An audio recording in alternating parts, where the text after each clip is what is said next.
বাগানটা হলো মানে একটা অন্যরকম ভ্যারাইটি আছে। ধরেন আমাদের সদর উপজেলায় মানে নেত্রকোনা শহরের বিভিন্ন জনই বাগান করে, কেউ মালটা করে, কেউ শুধু কমলা করে বা কেউ ড্রাগন করে। কিন্তু এই বাগানটার একটা বিশেষত্ব হচ্ছে যে এখানে আপনার কমলা, চায়না কমলা, তারপরে হচ্ছে ড্রাগন, তারপরে হচ্ছে 12 মাসি আম, হ্যাঁ, এই সব ধরনের ফল এখানে আছে।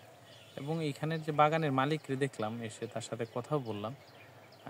ওনার মনে হলো যে উনি আসলে এই কৃষিপ্রেমী একজন মানুষ, এবং ওনার কথা মতো যেটা বোঝা গেল যে উনি দীর্ঘদিন যাবৎ এই কৃষিতে সাফল্য অর্জনের জন্য উনি চেষ্টা করে যাচ্ছেন। এবং যতটুকু দেখেছি যে আসলে ওনার প্রত্যেকটা বাগানের প্রত্যেকটা গাছ এবং প্রত্যেকটি ফলের যে গাছ সেগুলোকে উনি নিজে পরিচর্যা করছেন, এবং এটাকে কিভাবে সাফল্য আনা যায়, এবং এই যে ফলের যে চাষ এবং এইটার যে প্রসার কিভাবে ঘটানো যায় সেজন্য তিনি কিন্তু কাজ করছেন। বললেন যে অনেক যুবকদেরকে তিনি এই বাগান করার জন্য প্রশিক্ষণ দিয়েছেন, এবং এই প্রশিক্ষণ দেওয়ার উদ্দেশ্য হচ্ছে যে যে ফসলগুলোতে আমরা এখন ধরেন খরচ বেশি হচ্ছে কিন্তু কৃষক মুনাফা পাচ্ছে না, যেমন ধান।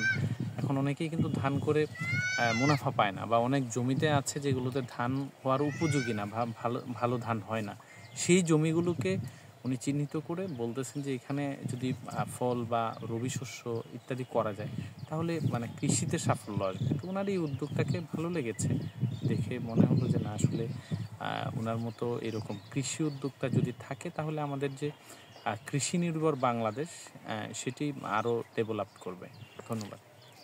আচ্ছা, আমরা দেখছি যে আসার পরে কমলা মানে খাইছেন, আসলে কমলাগুলোর স্বাদ কেমন? কমলাটা আসলে উনি একটা কমলা খাওয়াইছেন আমাদেরকে। উনি বললেন যে আসলে এটা ডিসেম্বরের শেষ দিকে এই কমলাটাকে মানে গাছ থেকে পাড়া হবে, তখন নাকি এটা পুরোপুরি মানে একটা মিষ্টি আসবে। তারপরে আমার কাছে যেটা মনে হয়েছে যে না, মোটামুটি ভালো, বেশ ভালো মিষ্টি।